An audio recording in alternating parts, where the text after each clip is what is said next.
everyone. This is Dr. Shelley Plumb, and I would like to welcome you all back to From the Hip.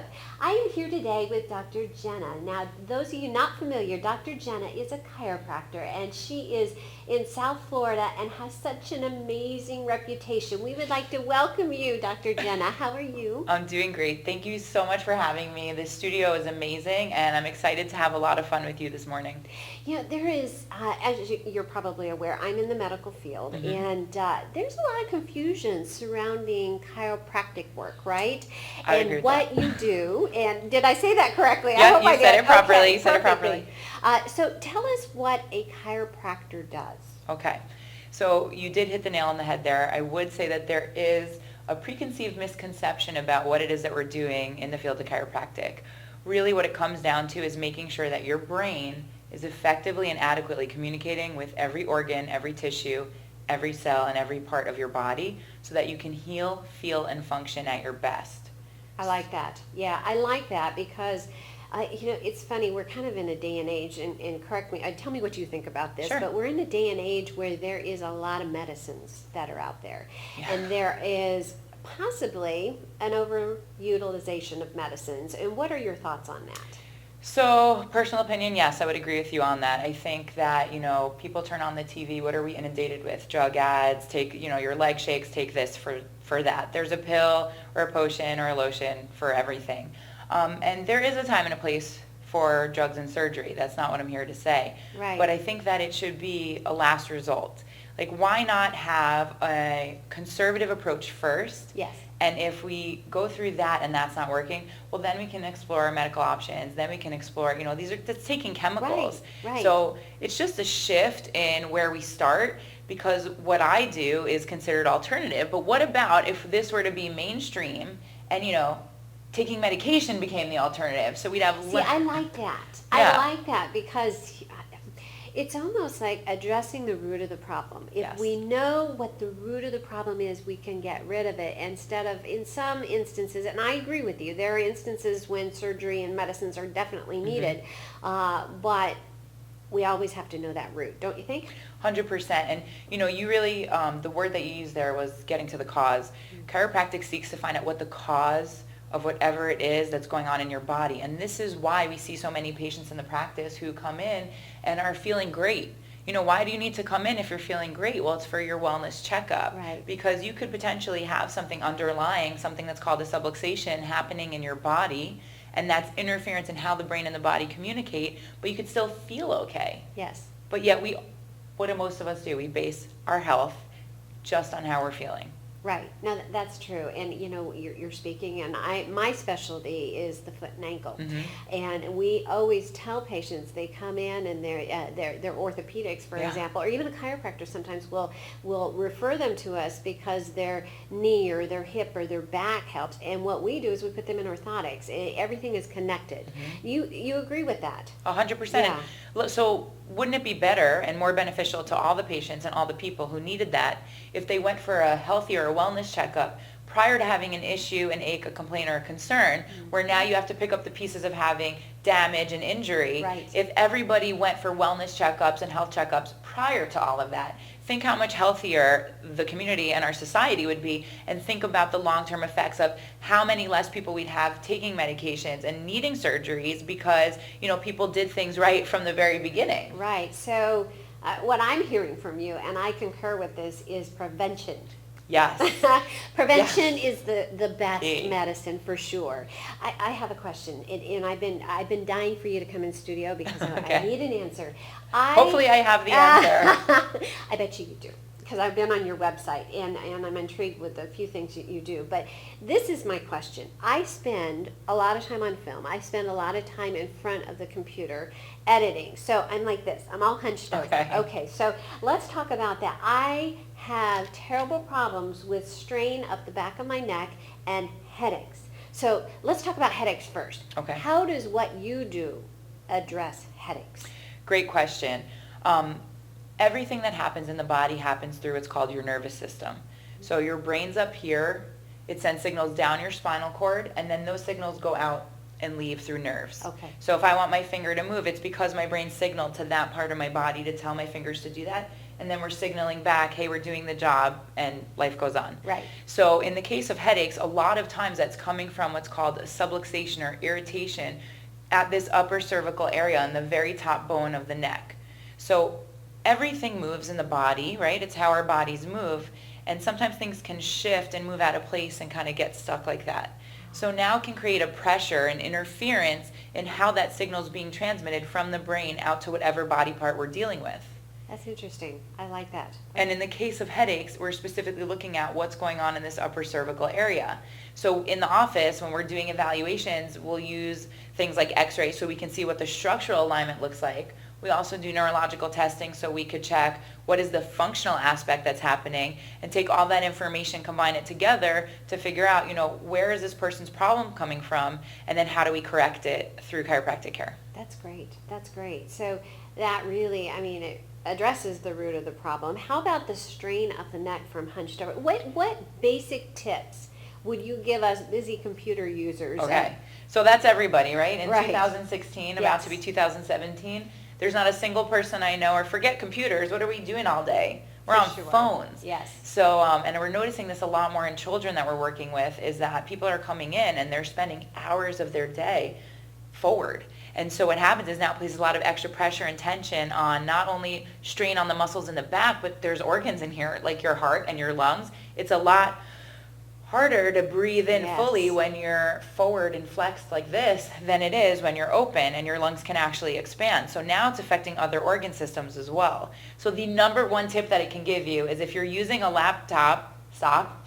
Oh, okay. Because when you have a laptop, you have to lean forward That in is order to true. reach the screen. Yes. So if you have a laptop and you're like married to it and you can't stop, you could buy for really cheap a keyboard, an external keyboard, and attach it to it. And you could take some textbooks and prop your laptop up so that it's eye level and have your keyboard lower so that you can maintain a neutral posture. That's a great tip.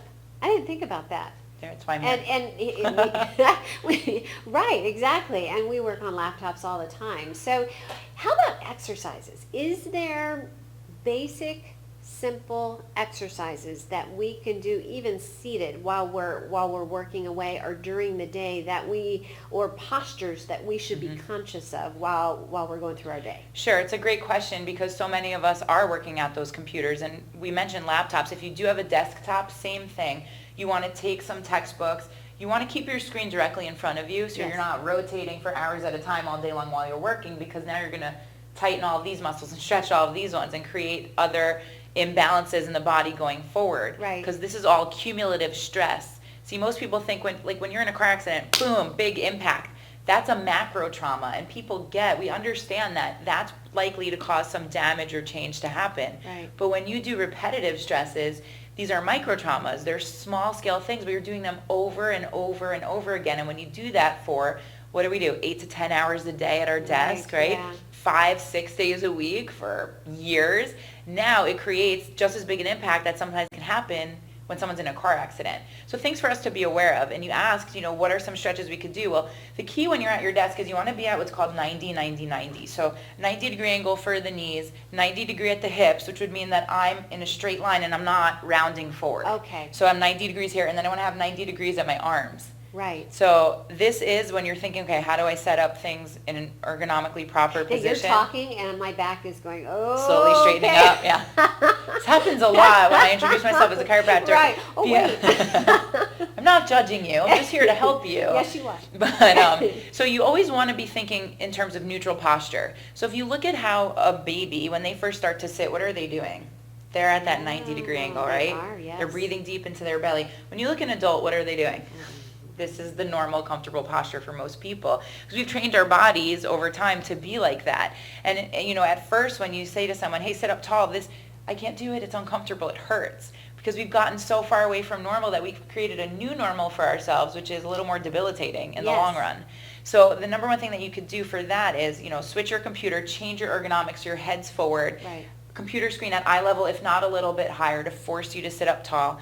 90-90-90, so that now you could work and be efficient. But on the flip side, we are not designed to sit all day long. We're just not designed to do that. That's a good point. And I think a lot of us, at least it seems like our society is gravitating towards more sedentary positions. Unfortunately, it is because, we're in a fast-paced world and everything's go, go, go, and work has to get done. So I understand that, but you can set a timer on your phone. If you can't do it where you get up and take a break every hour, maybe every 15 minutes or every hour, Yes. just where you stand up and stretch and breathe and put your arms up, because we are not designed to sit. So then what starts happening is people say, oh, I'm having sciatic complaints, or there's issues with my hip flexors Right. because everything's so tight. Well, what do you expect? You're sitting in this position, keeping everything tight for 8 to 10 hours a day. And people say, well, but I run. But what are you spending on the treadmill? Half an hour, an hour? It's not Right. enough to counteract. Half an hour out of an 8-hour day, that's not enough probably, No. is it? Wow. No, so you want to always, as often as you can, take these little breaks to remind yourself. And a simple thing that you could do when you are at your desk, as long as your chair is not on wheels, you don't want to hurt yourself, you can come to the edge of your chair and you'll sit back. So you actually want to open the chest up, so you're stretching, Okay. so arms back, Right. legs out in front of you, and you just stretch Okay, I'm and gonna do lean that. back. Okay. So you're opening everything up because you've just spent how many hours compressing everything and through there. Right. So really the key here is you want to That tighten. actually felt good. Yeah, it feels great. Right. We need to do it more often. Absolutely. So the key here, Doc, is to tighten the muscles in the back that have become weak because they're so stretched, Right. and to loosen the muscles in the front that are so tight. I love that. I love that. Those are some basic things that we can Mhm. do through the day. So with what you do, is there anything new and exciting that's new in chiropractic work? So chiropractic is amazing in that it hasn't changed much since it first started, because the adjustment itself is that powerful. Right. So there is the introduction of different adjusting. And our spines stay the same. Right. The anatomy is the same, right? It's funny, the anatomy is the same, but the way we treat our anatomy has changed. That's true. That's a good point. Right? So Yeah. in 2016, now 2017, the stresses that our bodies are under are way different than what they were back in the day. So there's 3 ways that affect your nervous system and that cause subluxations or interference in how the brain and the body communicate. And these are your chemical stresses, Uh-huh. foods you eat, things you drink, drugs, Right. both prescription and not. And I mean, you could be living the most clean, healthy diet using all natural products on your skin, but pesticides are sprayed outside. So there's only so much we can control. That is true. Right? That is true. Yes. So we have chemical stress. Then we have physical stress, and we just touched on that. Right. You have your macro traumas, like your falls, your accidents, and your injuries. And then you have your micro traumas, which are sitting at your desk all day long, Right. right? Working at the computer. Right. Or how about women carrying a purse on one side all day long, every day for years, or men sitting on a wallet on one side. Stop doing that. Right. Take it out. So I know those- my staff is back there, behind the cameras Yeah. right now, and they're laughing because I have this huge backpack. And you're not a huge woman. And no, and it's huge, and I wear on one side of my shoulder, and I'm like this. So Okay. you know what? It's ringing true for me what you're saying. Yeah, and the thing is, so stop for just a minute and think now at a small child who's in 5th grade. Yes. And they're carrying tons of textbooks. Uh-huh. And what do? Well, it looks cooler. I used to do this, to carry your backpack on one side. So now you're creating this new postural distortion in there, and so that can create other health issues coming up down the road too.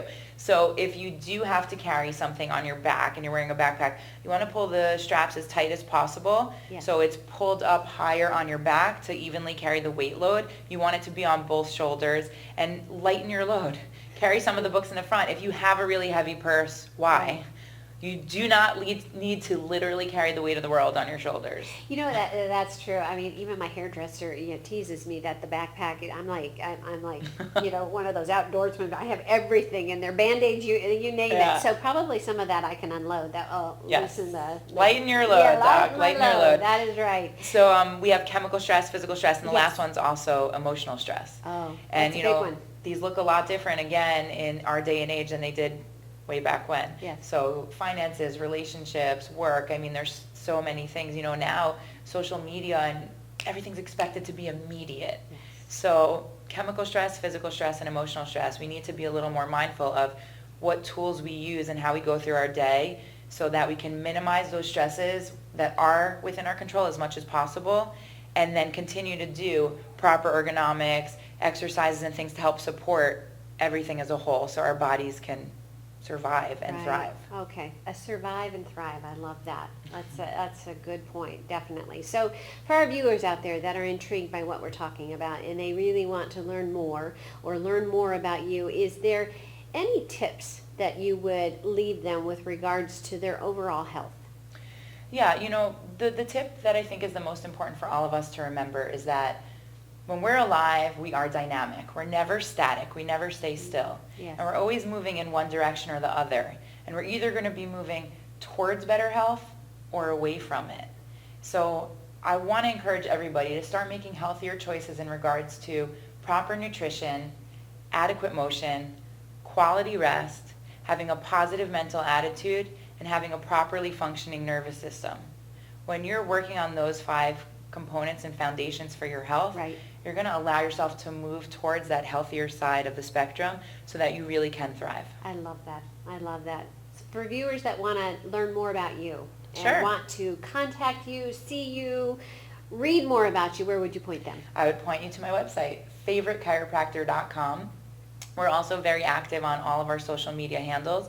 You could follow us at Dr. spelled out, D-O-C-T-O-R, Gena, G-E-N-A. We're Dr. Gena Chiropractic in Plantation, Florida, serving the greater Fort Lauderdale area. And easiest and best way is to go online to favoritechiropractor.com. Well, thank you, Dr. Gena. I appreciate you joining us today. Thank you so much for having me, and I look forward to meeting all of your amazing viewers soon.